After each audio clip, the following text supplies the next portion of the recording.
alegria estar mais uma vez com os irmãos para nós falarmos um pouco sobre o próximo trimestre da Escola Bíblica Dominical, da lição de adultos. E nós vamos estudar, nesse quarto e último trimestre de 2021, o tema O Apóstolo Paulo, lições da vida e ministério do apóstolo dos gentios para a Igreja de Cristo. É um trimestre biográfico, né? O último trimestre biográfico que eu me recordo foi um trimestre sobre Davi, né? Que nós estudamos sobre Davi alguns anos atrás. E agora nós vamos estudar o apóstolo Paulo. E o nosso comentarista é o pastor Elienay Cabral, que é o consultor teológico da Casa Publicadora das Assembleias de Deus. O pastor Elienay Cabral, ele já tem até um livro que fala sobre o apóstolo Paulo, a defesa do apostolado de Paulo, que foi também um tema do trimestre, quando nós estudamos a segunda carta de Paulo aos Coríntios. E já naquela oportunidade, o pastor Elienay Cabral mostrou bem um viés biográfico da segunda carta aos Coríntios, já mostrando todo o seu conhecimento e todo o seu interesse, toda a sua profundidade sobre a vida do apóstolo Paulo. Estudar a vida de Paulo, o ministério de Paulo, é muito importante. Porque Paulo, depois de Jesus, é a personagem mais sobressalente das páginas do Novo Testamento. Os irmãos vão me ouvir falar durante o trimestre, nas pré-aulas, que eu já gravei, que com Paulo nós temos o principal, o mais importante cristão das Escrituras. Jesus é o Salvador. Agora, o salvo mais sobressalente das Escrituras é Paulo. E eu me lembro bem dos comentários do saudoso e querido pastor Severino Pedro da Silva. O pastor Severino, ele costumava dizer o seguinte: Deus é tão bom que não deixa o diabo acertar nenhuma. Se inventassem que o primeiro Papa tinha sido Paulo, em vez de Pedro, não ia ter como a gente negar que tinha Papa.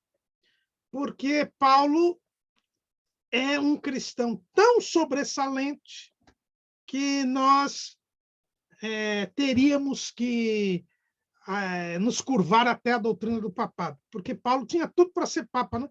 Tudo indica que era solteiro, erudito, de boa família abastada, enfim, grande conhecedor da lei romana, da filosofia grega.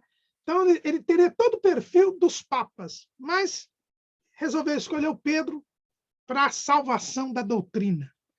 Mas o fato é que Paulo, ele é o cristão mais proeminente do Novo Testamento.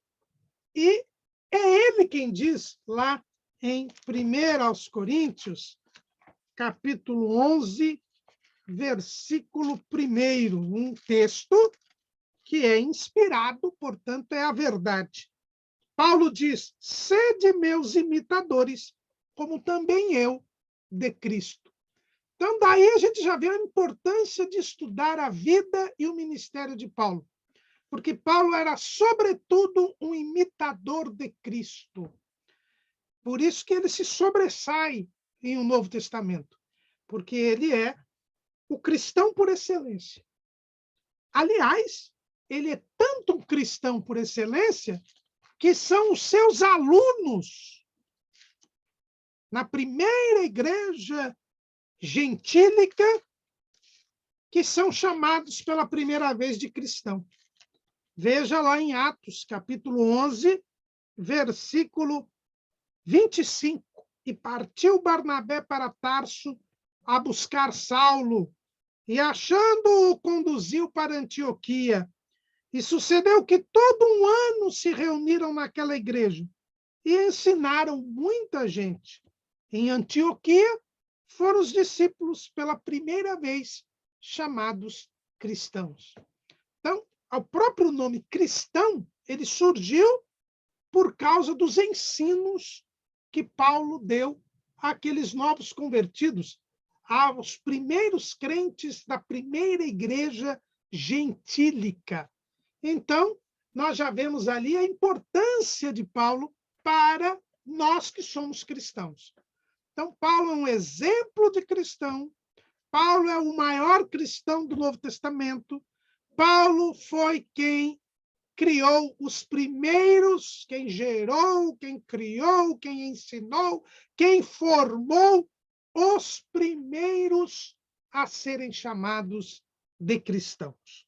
Então, só isso nos mostra a importância do apóstolo Paulo. Paulo, ele é o autor de 13 ou 14 livros do Novo Testamento.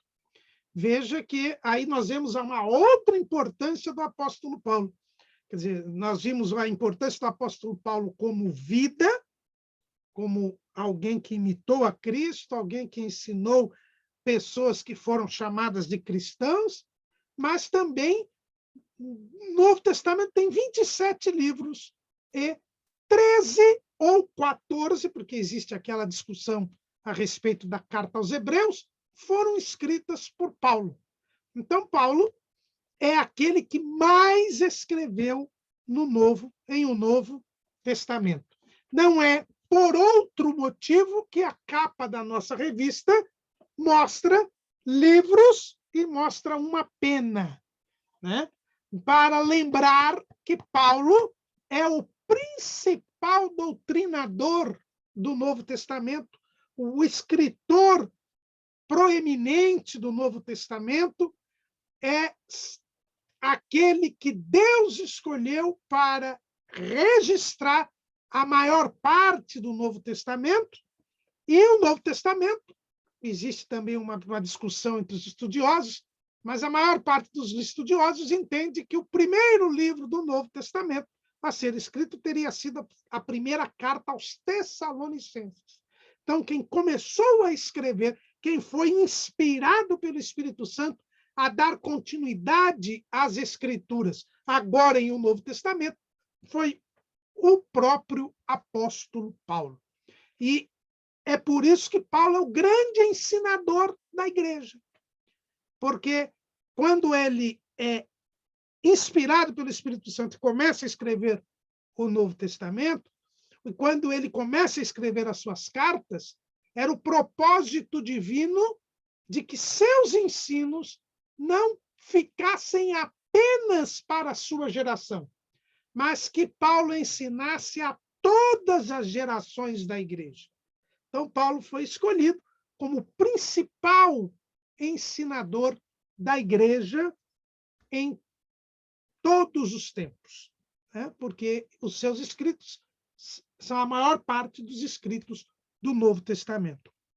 Mas eu tenho um terceiro ponto para mostrar a importância de Paulo. Então, nós já vimos que Paulo é um exemplo de cristão, Paulo é o principal autor do Novo Testamento, portanto, é o principal ensinador e doutrinador da igreja, mas Paulo também foi aquela pessoa que Jesus escolheu para transformar o cristianismo de uma seita judaica em uma religião universal. Hoje em dia, quando nós falamos das grandes religiões do mundo, todos falam do cristianismo. O cristianismo é a maior religião do mundo. Apesar do crescimento espantoso do islamismo, ainda os cristãos são maioria no mundo. Então, o cristianismo é uma religião universal, está presente em todas as nações, em todos os continentes, mas foi Paulo quem transformou o cristianismo numa religião universal. Antes do apóstolo Paulo, os cristãos eram simplesmente uma seita judaica. Vamos lá em Atos, capítulo 9, versículo 2. Veja o que diz Lucas. E pediu-lhe cartas para Damasco, para as sinagogas, a fim de que, se encontrasse alguns daquela seita, quer homens, quer mulheres, os conduzisse presos a Jerusalém. Ainda em Atos, capítulo 24, versículo 5, os irmãos encontram assim: temos achado que este homem é uma peste e promotor de sedições entre todos os judeus por todo o mundo, e o principal defensor da seita dos nazarenos. E no versículo 12, veja que essa palavra aqui são dos acusadores de Paulo, mas no versículo 12, o próprio Paulo diz assim: e não me acharam no templo falando com alguém, nem amotinando o povo nas sinagogas, nem na cidade. Nem tampouco podem provar as coisas de que agora me acusam. Mas confesso-te que, conforme aquele caminho a que chamam seita, veja que o próprio Paulo diz que os cristãos eram considerados uma seita. E no capítulo 28, no versículo 22 de Atos, nós temos também a seguinte afirmação: no entanto, bem quiséramos ouvir de ti o que sentes, porque quanto a esta seita, notório nos é que em toda parte se fala contra ela. Aqui são os judeus que moravam em Roma. Então, os irmãos vejam que os cristãos eram tidos como uma seita judaica. E foi Paulo quem transformou esta seita judaica numa religião universal. A importância de Paulo para que os cristãos se tornassem um grupo religioso de todas as nações é tão grande que alguns estudiosos, ao longo da história, chegaram mesmo a dizer que o cristianismo deveria se chamar paulinismo. Isto, por exemplo, quem fala é um dos gurus dos nossos dias, o filósofo alemão Friedrich Nietzsche, que nós costumamos chamar de Nietzsche, né? Mas em alemão é Nietzsche. Então, o Friedrich Nietzsche, ele diz que o cristianismo deveria se chamar paulinismo, porque, na verdade, quem teria montado a doutrina cristã teria sido Paulo. Isto é uma mentira, né? Como normalmente as coisas que Nietzsche ensinou, mas isso mostra a importância que Paulo tem. Um outro escritor muito famoso também, escreveu vários best-sellers no século XX, Og Mandino, ele tem um livro, um dos livros mais famosos dele, que é o maior vendedor de todos os tempos. Ele fala de Paulo. Ele diz que Paulo é o maior vendedor de todos os tempos, porque ele vendeu para o mundo a doutrina cristã. Ele fez com que o mundo comprasse a doutrina de Cristo. Então, os irmãos vejam que são pessoas de diferentes épocas, pessoas de diferentes qualidades, que reconhecem o papel que Paulo teve junto à igreja e à doutrina cristã. E é interessante nós vermos também que Paulo, ele transformou, e ele é responsável pelo cristianismo deixar de ser uma seita judaica para ser uma religião universal, porque ele teve a compreensão, a revelação do Espírito Santo sobre o que é a igreja. É ele mesmo quem nos diz isso. Na carta aos Efésios, no capítulo 2 e no capítulo 3. Os irmãos depois leiam aí Efésios 2, 1 até 3, 12. E Paulo vai falar o que é a igreja. E ele diz que essa compreensão que ele teve foi uma revelação do Espírito Santo. Veja, lá em Efésios 3 e Vou ler a partir do versículo 1. Por esta causa, eu, Paulo, sou o prisioneiro de Jesus Cristo por vós, os gentios. Se é que tendes ouvido a dispensação da graça de Deus, que para convosco me foi dada. Como me foi este mistério manifestado pela revelação, como acima em pouco vos escrevi. Pelo que, quando ledes, podeis perceber a minha compreensão do mistério de Cristo, o qual noutros séculos não foi manifestado aos filhos dos homens, como agora tem sido revelado pelo Espírito aos seus santos apóstolos e profetas, a saber, que os gentios são co-herdeiros e de um mesmo corpo e participantes da promessa em Cristo pelo Evangelho.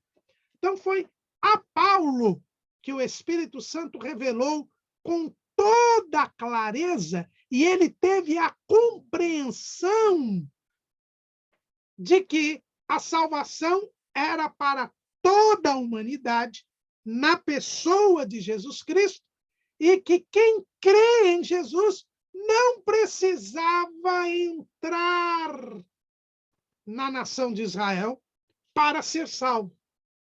Que a salvação na pessoa de Jesus alcançava tanto judeus quanto gentios. Então, Paulo ele teve este entendimento. Jesus falou isso. Jesus pregou isso. Os profetas do Antigo Testamento falavam disso. Né? O Isaías, por exemplo, ele fala que o Messias seria a luz entre os gentios. O próprio Jesus, antes de subir ao céu, disse aos discípulos que eles seriam testemunhas em Jerusalém, Judeia, Samaria e até os confins da terra. Mas as barreiras culturais, os costumes, a tradição, como que impedia os discípulos de entenderem isso. Porque quando nós vemos, por exemplo, o que está escrito lá em Atos, capítulo 11, versículo 19. E os que foram dispersos pela perseguição que sucedeu por causa de Estevão, caminharam até a Fenícia, Chipre e Antioquia, não anunciando a ninguém a palavra, senão somente aos judeus. Os irmãos, vejam que o entendimento dos discípulos, apesar das palavras de Jesus, apesar das profecias do Antigo Testamento, ela era insuficiente, era insatisfatória. Foi preciso haver a perseguição por causa de Estevão, e é interessante que quem promoveu essa perseguição à igreja foi o próprio Paulo. Numa das pré-aulas, os irmãos vão ver que eu vou dizer que Paulo, mesmo como perseguidor, ele já contribuiu para a expansão do evangelho. Se Paulo não tivesse presidido aquela perseguição, os discípulos não teriam sido expulsos de Jerusalém e não teriam começado a anunciar o evangelho. Mesmo assim, eles só anunciavam aos judeus, até que alguns judeus que chegaram a Antioquia pregaram para os gentios. E é por isso que surge a primeira igreja gentílica. Então, os irmãos vejam que Paulo ele transforma o cristianismo em uma religião universal por causa da compreensão que ele teve por revelação do Espírito Santo do mistério de Cristo e do mistério da igreja. Agora, para que Paulo tivesse esta compreensão, para que Paulo tivesse esta revelação, Deus preparou Paulo para isto. Veja que o próprio Paulo teve a revelação de que ele tinha sido escolhido desde o ventre da sua mãe. Ele fala isso lá em Gálatas, capítulo 1, versículo 15. Mas quando aprouve a Deus, que desde o ventre da minha mãe me separou e me chamou pela sua graça, revelar seu Filho em mim, para que o pregasse entre os gentios, não consultei carne nem sangue. Então, veja que Deus revela a Paulo que ele tinha sido escolhido desde o ventre da sua mãe. E nós notamos isto porque nós vemos como Deus preparou Paulo para exercer o papel que ele exerceu para a igreja. Por quê? Porque Paulo ele é a síntese das 3 grandes culturas que existiam no seu tempo. Inclusive, a primeira lição do trimestre vai falar sobre o mundo do apóstolo Paulo. E os irmãos vejam que Paulo ele é a síntese das 3 grandes culturas do seu tempo. Quais eram as 3 grandes culturas que deveriam ser dominadas por alguém como Paulo? Em primeiro lugar, nós temos a cultura judaica. Paulo, ele era um fariseu, filho de fariseu. É assim que ele mesmo se identifica. Quando nós vamos lá em Atos, capítulo 26, versículo 5, ele diz assim: sabendo de mim desde o princípio, se o quiserem testificar, que conforme a mais severa seita da nossa religião, vivi fariseu.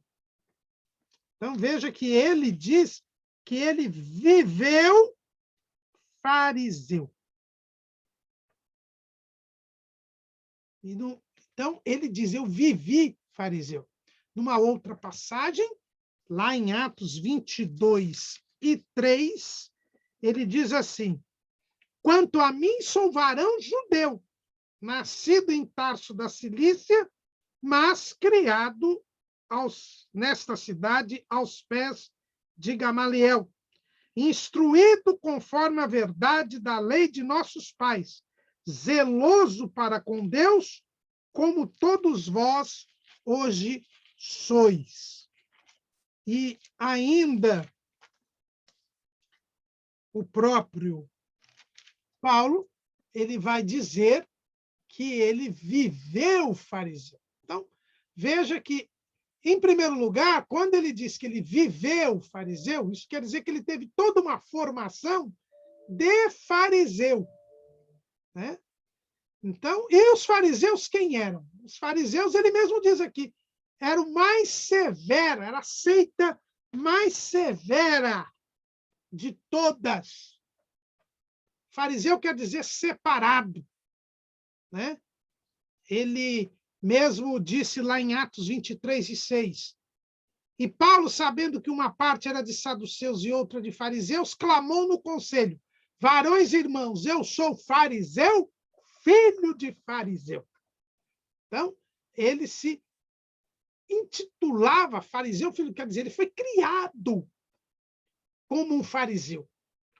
E os fariseus eram extremamente zelosos com a lei. Extremamente zelosos. Eles criam na ressurreição, eles criam em anjo, eles criam no Pentateuco e nos profetas, mas eles privilegiavam uma religiosidade exterior, porque eles criaram um conceito que era o conceito da cerca da Torá. Quando nós vamos ao Talmud, né, que é esse livro que é a redução a escrito da tradição dos anciãos, que Jesus menciona lá em Mateus 15, por exemplo, essa tradição que era oral e depois foi reduzida a escrito depois da destruição do segundo templo, os fariseus eles criaram esse conceito da cerca da Torá, ou seja, vamos criar mandamentos preventivos que nos impeçam de violar a lei. E eles, então, criaram essas doutrinas, esses mandamentos de homens, para não violar a lei. E esses mandamentos criados por eles passaram a ser mais importantes do que a própria lei. Os mais conhecidos eram os referentes à guarda do sábado. Havia 39 preceitos que foram criados por eles para que ninguém quebrasse o sábado. Nesse conceito fariseu, o que nós notamos? Nós notamos uma religiosidade que troca a lei de Deus pela lei dos homens. Porque o homem é mais inteligente que Deus. Deus entregou a Israel 613 mandamentos. Mas eles são insuficientes. Eu preciso criar outros mandamentos para não quebrar os 613. E esses mandamentos são mais importantes do que os 613. Porque se eu não observar esses mandamentos humanos, eu acabo quebrando os 613. Os irmãos percebam que a ideia da religiosidade é sempre essa. É o homem se colocando no lugar de Deus. É o homem mais esperto e mais inteligente do que Deus. Então, Paulo, ele foi criado nessa doutrina. E aí surge o zelo dele pela religião, né? O cuidado excessivo que ele tinha com a religiosidade. E, como se não bastasse ele ser fariseu, filho de fariseu, ele ainda foi estudar aos pés de Gamaliel. Gamaliel era o principal mestre naquele tempo em Israel. Ele era um fariseu, ele era o segundo nome do Sinédrio, era uma espécie de vice-presidente do Sinédrio. Quem presidia o Sinédrio era o sumo sacerdote. E depois do sumo sacerdote era Gamaliel, e ele era fariseu. Veja lá Atos 5:34. Mas levantando-se no conselho um certo fariseu chamado Gamaliel, doutor da lei, venerado por todo o povo, mandou que por um pouco levassem para fora os apóstolos. Então os irmãos vejam que Paulo, além de sempre ter sido criado numa casa de fariseus, lá em Tarso, onde ele nasceu, na Cilícia, onde hoje é a Turquia, era uma cidade grega, nós vamos falar disso daqui a pouco, ele ainda foi estudar em Jerusalém com Gamaliel, que era o maior mestre daquele tempo. Isso mostra que Paulo não era de uma família simples ou humilde. Algumas pessoas dizem, não, Paulo era uma pessoa da ralé, humilde, porque ele fazia tendas, o ofício dele era fazer tendas. Era muito comum, e era até quase que obrigatório, que todos os doutores da lei tivessem profissões, tivessem ofícios, porque um grande rabino, um grande mestre em Israel, necessariamente tinha um ofício, tinha uma profissão, porque o trabalho sempre foi um elemento que dignificava o ser humano. A Bíblia mostra bem isso. Nós somos semelhantes a Deus se trabalhamos. Então, todo mestre judaico tinha uma profissão, tinha um ofício. Então, o fato de Paulo ser fabricante de tendas não quer dizer que ele era pobre, não quer dizer que ele era... Quer dizer que ele era um mestre da lei, e todo mestre da lei tinha que ter um ofício.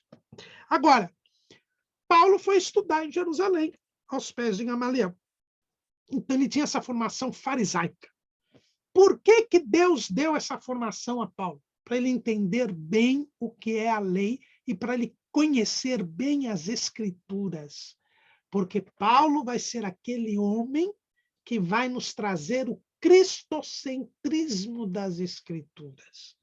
Veja que Paulo, ele fala claramente que toda a sua pregação era baseada nas Escrituras. E quando Paulo fala em Escrituras, está falando do Antigo Testamento, porque foi ele que começou a escrever um novo.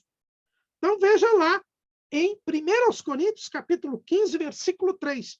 Porque primeiramente vos entreguei o que também recebi, que Cristo morreu por nossos pecados, segundo as Escrituras, e que foi sepultado, e que ressuscitou ao terceiro dia, segundo as Escrituras.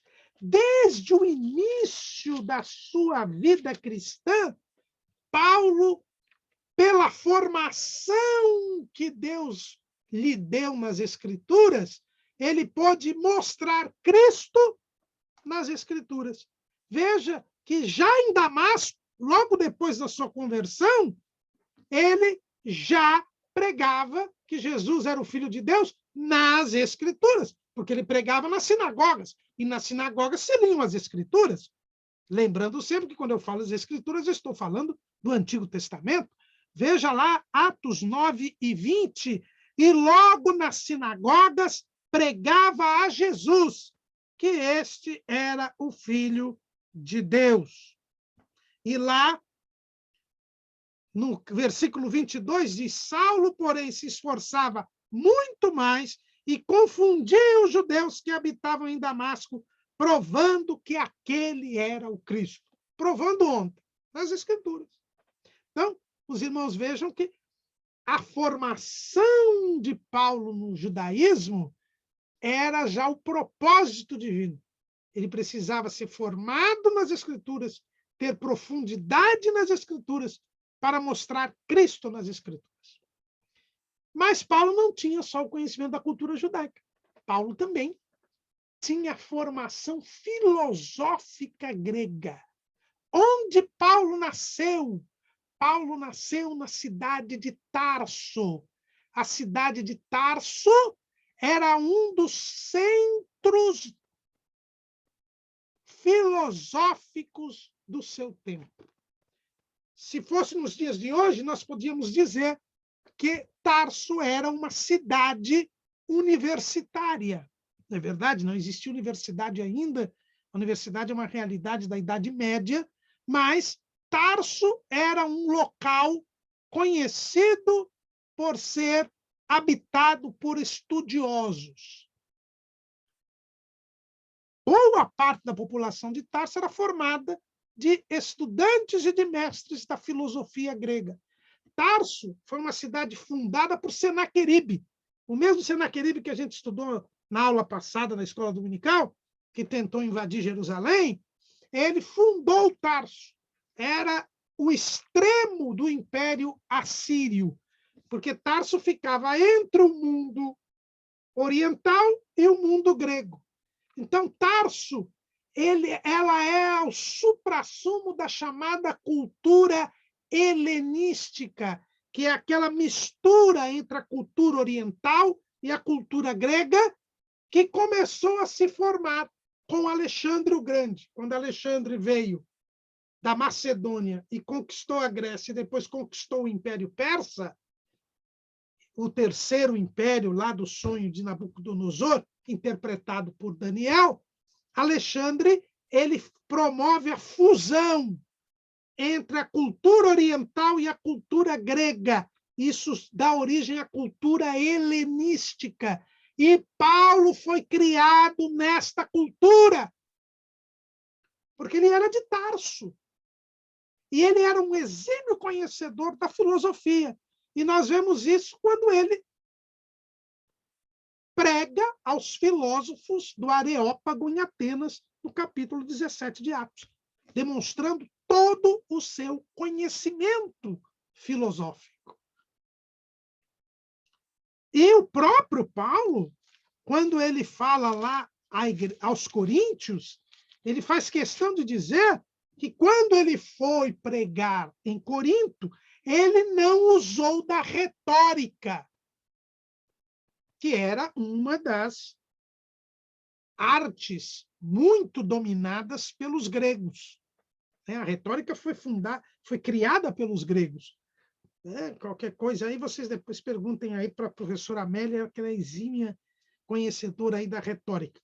Veja lá, 1 aos Coríntios, capítulo 2, quando ele fala assim, versículo 4, a minha palavra e a minha pregação não consistiram em palavras persuasivas de sabedoria humana, mas em demonstração do Espírito e de poder. Então, Paulo falando com os coríntios, que eram de cultura grega, ele diz, olha, vocês sabem que eu podia usar da retórica, porque eu sou conhecedor da retórica, sou conhecedor da filosofia, mas quando eu fui pregar com vocês, eu não usei da retórica, não usei da filosofia, eu usei do poder e da unção do Espírito Santo. Mas quando ele diz isso, ele demonstra que ele tinha condições, porque ele tinha conhecimento. Ele foi formado na cultura grega. E por que Jesus preparou Paulo na filosofia grega, na cultura grega? Porque ele iria pregar para os gentios.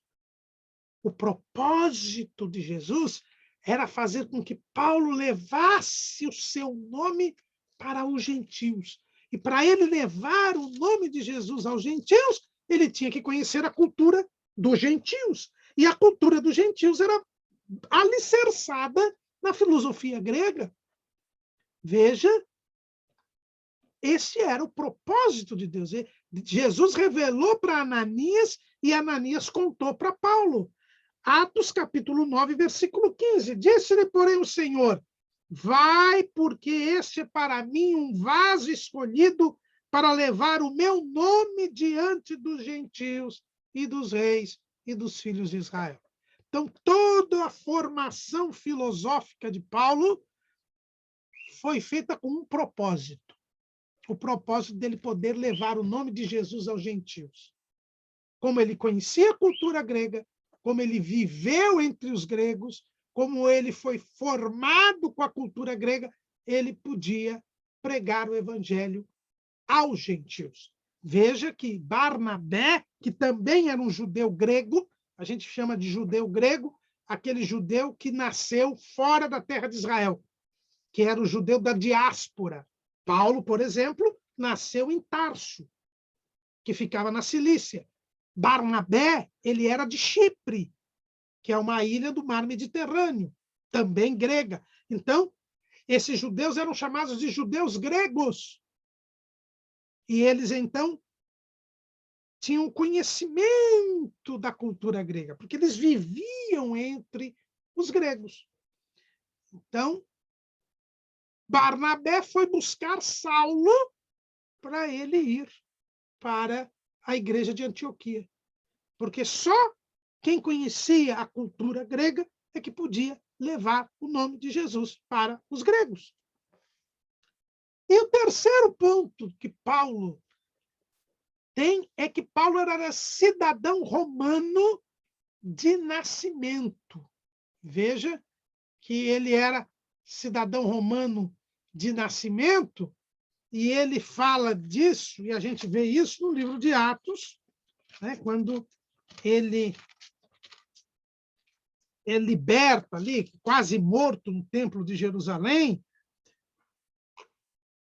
e o tribuno, que era um oficial romano, ele tira Paulo, que a multidão queria matá-lo, ele revela isso. Veja lá, Atos capítulo 22, versículo 25. E quando estavam atando com correias, disse Paulo ao centurião que ali estava, é-vos lícito açoitar um romano sem ser condenado? E ouvindo isto, o centurião foi e anunciou ao tribuno, dizendo, vê o que vais fazer, porque este homem é romano. E vindo o tribuno, disse-lhe, dize-me, és tu romano? E ele disse, sim.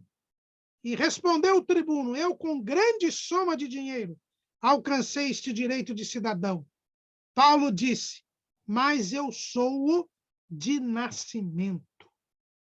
Por quê? Porque ele nasceu em Tarso. E quem nascia em Tarso era cidadão romano. Porque Tarso, principalmente nos dias depois da morte de Júlio César, quando Marco Antônio, aquele que se enamorou de Cleópatra, ele foi governar aquela parte do Império Romano, ele estacionou suas tropas na cidade de Tarso. E como Tarso era uma cidade estratégica, ele deu a cidadania romana a todos os moradores de Tarso.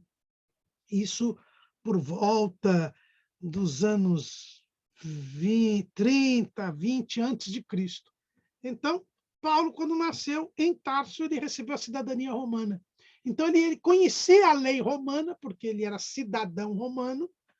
Hoje em dia, todo mundo é cidadão, todo mundo tem direitos.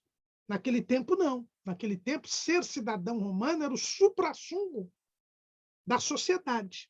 Roma dominava, nós estamos no período, o chamado período da Pax Romana, da paz romana, né, que vai mais ou menos entre o ano 14 a.C. até o ano 120, 130 depois de Cristo.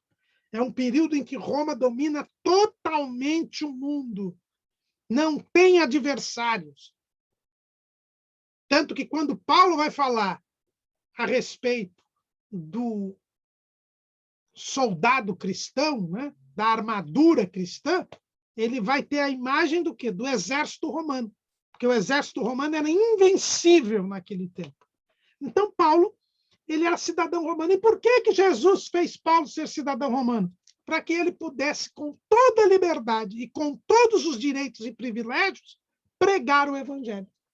Então, os irmãos vejam que Paulo é a síntese destas três culturas, a romana, a grega e a judaica. E ele vai levar o evangelho para além de Israel, ele vai levar o evangelho para além dos judeus, com o conhecimento que ele tinha da cultura grega, com o conhecimento que ele tinha das escrituras, por ser judeu, fariseu, filho de fariseu, formado aos pés de Gamaliel, e com toda a liberdade, com todo o apoio da legislação e do direito, por ser cidadão romano. Por isso, até que ele vai ser morto, decapitado, por ser cidadão romano. Então, os irmãos vejam como Deus preparou o apóstolo Paulo para a missão que ele havia de exercer. Nós já estamos aí bem avançados, eu não sei se vou dar tempo de falar tudo que eu queria aqui, mas outra coisa importante que nós devemos aprender com Paulo é sobre a sua conversão. Veja que eu disse que em um Novo Testamento, depois de Jesus, a maior figura que nós temos é o apóstolo Paulo. E Paulo é quem vai nos ensinar sobre conversão. Por quê? Porque Jesus nunca pecou, Jesus não precisou se converter. Mas Paulo, ele teve que se converter. E é na conversão de Paulo que a gente aprende o sentido da conversão. O que é tornar-se um cristão? O que é ser salvo? E Paulo, com muita humildade, ele diz o seguinte: olha, quando você achar que você pecou demais, que você não tem mais jeito, como o diabo costuma falar quando nós fracassamos, lembre-se de Paulo. Porque Paulo diz assim: o fato de Jesus me ter salvado é a prova maior de que ele salva quem quiser ser salvo. Porque Paulo diz que ele era o pior, ele foi o pior de todos os pecadores. Está lá em 1 Timóteo 1:15. Esta é uma palavra fiel e digna de toda aceitação, que Cristo veio ao mundo para salvar os pecadores, dos quais eu sou o principal. Mas por isso alcancei misericórdia, para que em mim, que sou o principal, Jesus Cristo mostrasse toda a sua longanimidade, para exemplo dos que haviam de crer nele para a vida eterna. Então, Paulo está dizendo, irmãos, Jesus me salvou. Se ele me salvou, salva qualquer outro. Porque não tinha ninguém pior do que eu. Por quê? Porque Paulo foi um grande perseguidor do evangelho. Paulo, no seu zelo religioso, ele ficou escandalizado com a seita dos nazarenos. Vejam, irmãos, um homem que era fariseu. Portanto, entendia que os mandamentos criados, os chamados mandamentos preventivos, eram indispensáveis para que eu cumprisse a lei e o cumprimento da lei era absolutamente essencial para a salvação. Aí ele descobre que existia um grupo religioso de um homem que era inimigo dos fariseus e que nunca observou os mandamentos preventivos e cujos maiores discursos eram contra os fariseus.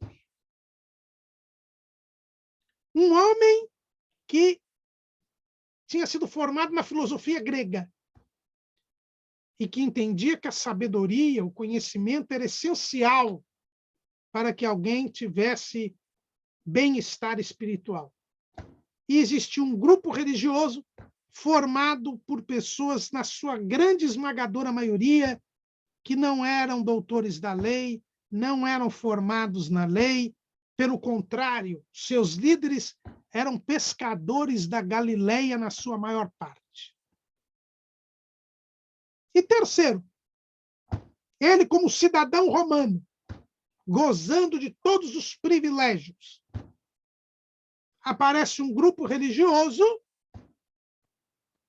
cujo líder havia sido condenado à morte e crucificado, portanto, tido e havido pela lei romana como um criminoso.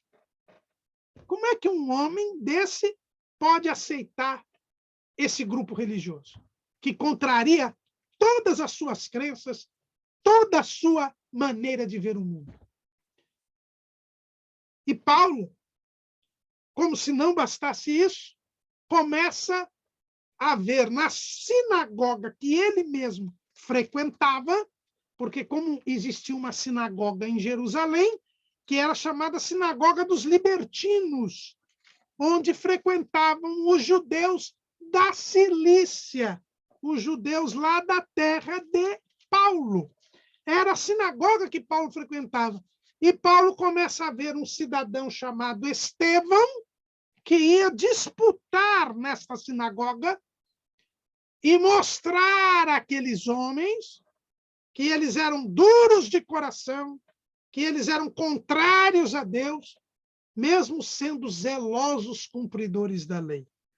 Um homem chamado Estevão, que dizia que este Jesus Nazareno, este criminoso, este inimigo dos fariseus, havia instituído uma nova lei que não a lei de Moisés. Paulo não aguenta. E contrariando seu mestre Gamaliel, que lá no Sinédrio tinha dito para que não houvesse perseguição contra os cristãos, porque se os cristãos fossem de Deus, não adiantava persegui-los, e se eles não fossem de Deus, logo, logo eles estariam perdidos. Mas Paulo presenciava cada dia aumentarem o número de cristãos em Jerusalém. Ele não suporta isso. E ele, então, fomenta o povo. Ele faz parte daquele grupo e, para mim, ele era o coordenador daquele grupo que, na Sinagoga dos Libertinos, levou Estevão para o Sinédrio e depois o povo o arrebatou com o consentimento do Sinédrio e foi e apedrejou Estevão. E aí, Paulo, ele convence o Sinédrio, ele não era membro do Sinédrio, mas ele era um doutor da lei. E ele consegue convencer o Sinédrio a começar a perseguir os cristãos.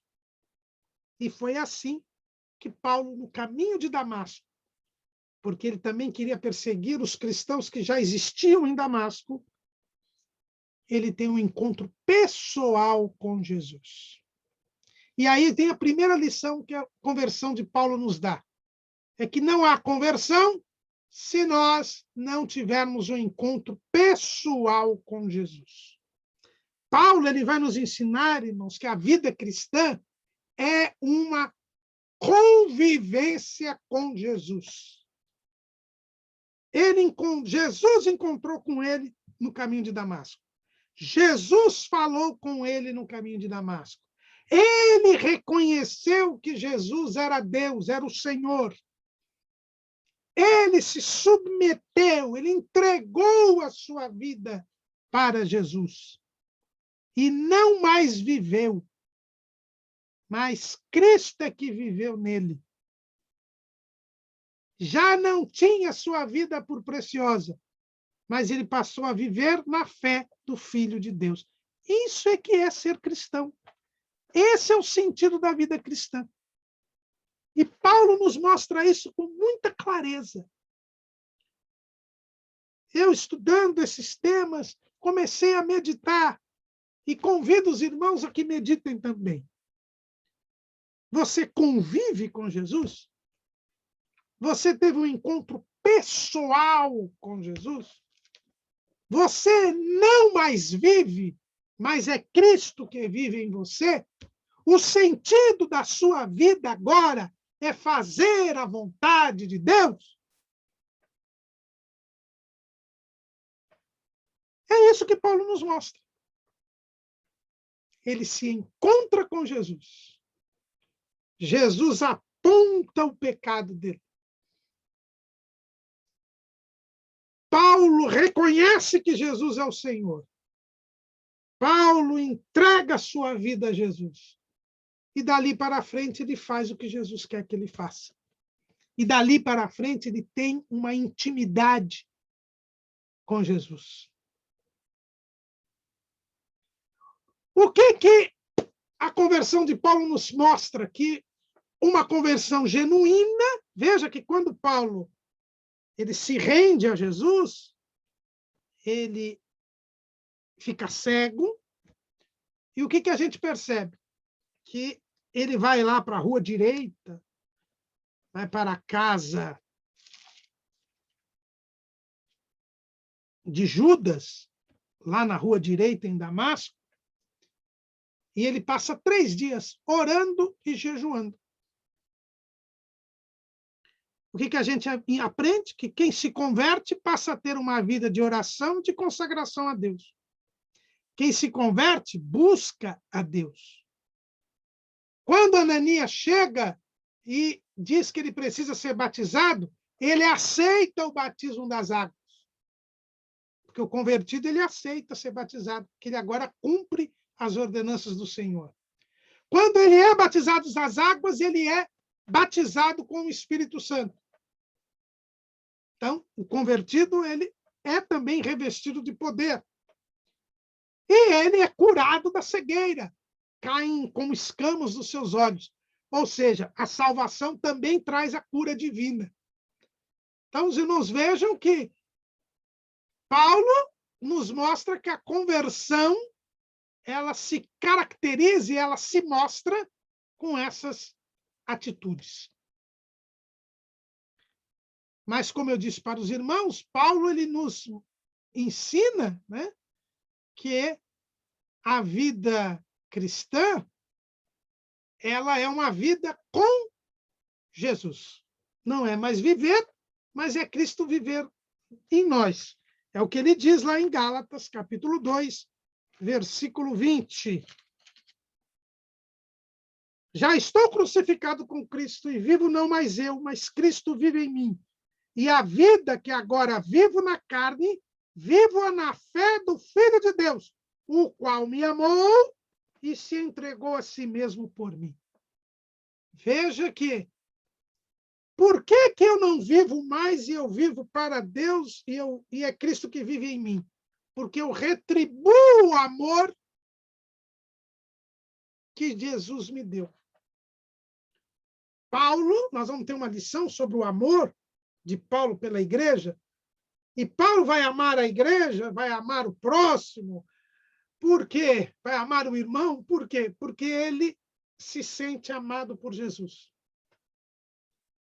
Então, a vida cristã é um viver para Deus em gratidão pelo amor que Deus demonstra por nós.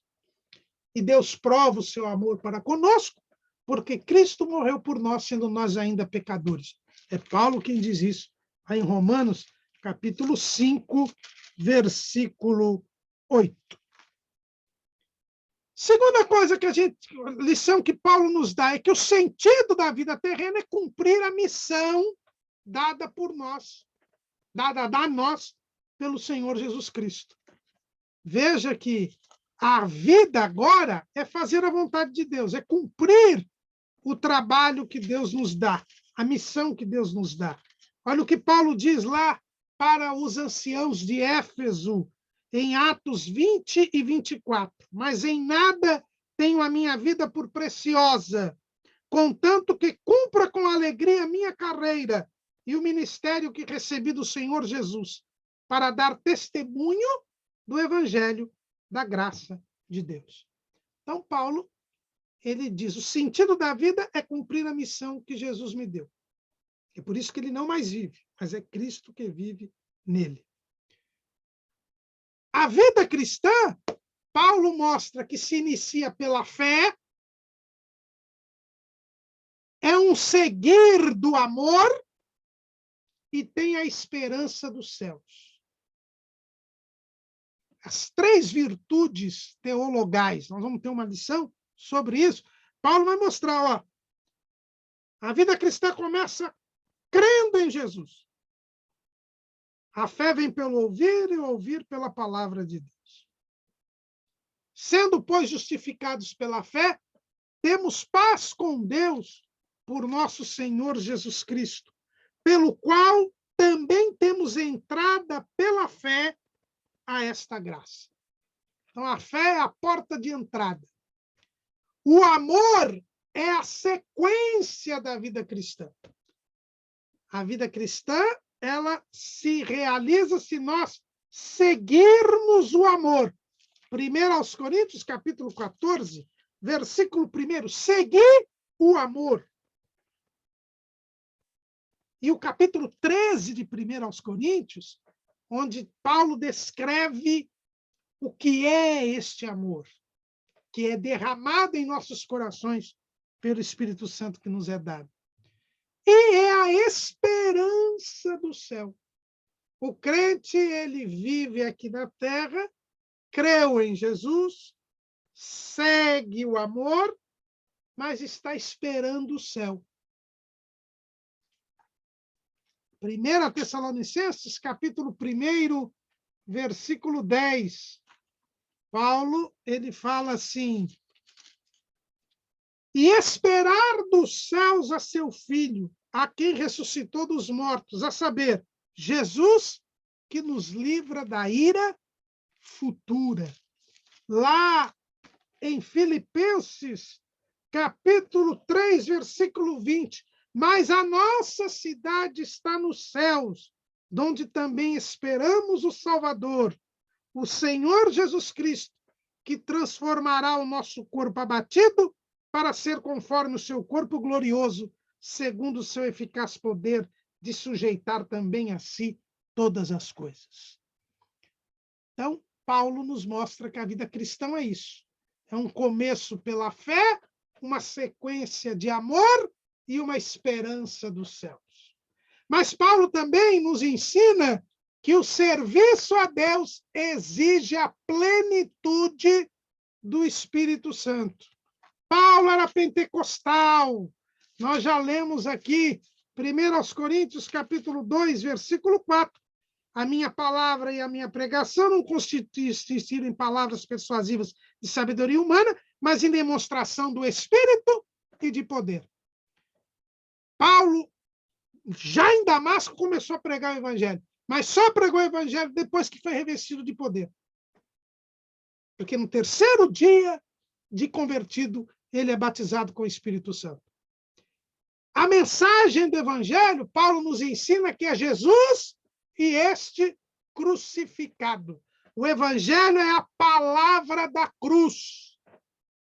Veja lá, 1 aos Coríntios, capítulo 2, versículo 2. Porque nada me propus saber entre vós, senão a Jesus Cristo e este crucificado. Paulo era um grande filósofo. Paulo era um grande doutor da lei. Paulo era um grande conhecedor da lei romana, mas ele pregava Cristo e este crucificado. e não ficava pregando história da carochinha, nem filosofia, nada. Aliás, aquele livro que o pastor Ciro Sanches e Borde escreveu é muito bom, né? É muito bom para a gente ler agora. Evangelhos que Paulo jamais pregaria, né? Paulo prega Cristo e este crucificado, a palavra da cruz. Paulo mostra que sobre a face da terra nós temos que imitar a Cristo. Eu já disse. Paulo, lá, 1 Coríntios 11:1, sede meus imitadores como eu de Cristo. Né? É imitar a Cristo. Né? E, por fim, nós vemos que a vida cristã ela é um bom combate contra o mal. Nós temos que entender isso. Paulo ele vai dizer isso. Combati o bom combate, acabei a carreira, guardei a fé. Qual é esse bom combate? É contra o mal. Efésios 6:2. Ele vai mostrar para nós que a vida cristã, o que é? É uma luta contra o mal. Ele diz o quê? Lá em Efésios 6:12.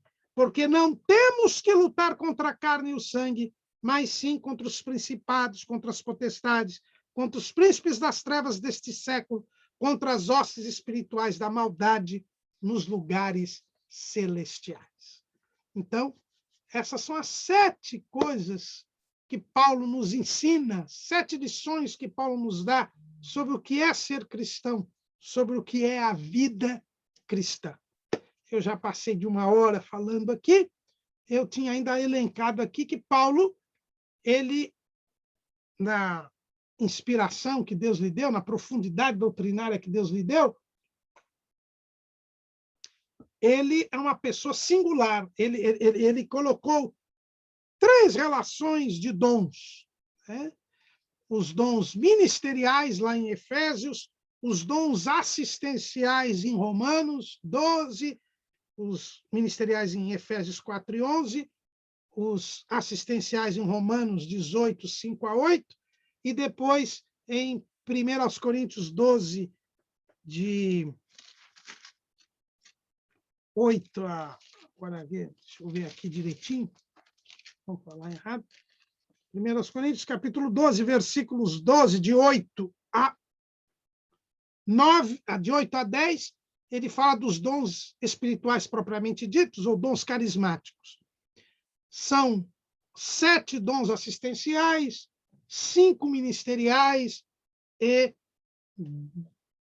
9 carismáticos, ou espirituais. E eu tinha, não vai dar tempo, eu tinha elencado aqui, Paulo tinha todos eles. Com exceção, explicitamente, o texto bíblico mostra os 5 dons ministeriais, os 7 assistenciais e 8 dos 9 espirituais. O dom de interpretação de línguas, nós inferimos, não está explicitamente, mas nós inferimos do texto bíblico. Também a Bíblia fala dos sinais que seguem aos que creem, lá em Marcos, capítulo 10. Paulo tinha todos aqueles sinais também. E o próprio Paulo fala das 9 qualidades do fruto do Espírito. Também nós temos as 9 qualidades do fruto do Espírito explicitamente em Paulo. Então, é uma figura singular na igreja. Aquele que o vaso escolhido para levar o nome de Jesus aos gentios. Preparado por Deus, por Jesus, para este propósito. Então, estudar a vida de Paulo e as lições que a sua vida e o seu ministério nos traz é, sem dúvida alguma, algo importantíssimo para quem quer, como Paulo, ser um imitador de Cristo sobre a face da terra e para quem, como Paulo, quer terminar a sua vida dizendo: combati o bom combate, acabei a carreira, guardei a fé, e agora só me está reservada a coroa da justiça, que o justo juiz me dará naquele dia, e não somente a mim, mas a todos quantos amarem a sua vinda. Que aprendendo com Paulo, nós imitemos a Cristo e tenhamos a mesma vitória que este homem, este grande homem teve, e que acabou dando nome à cidade onde nasci e onde moro. Amém.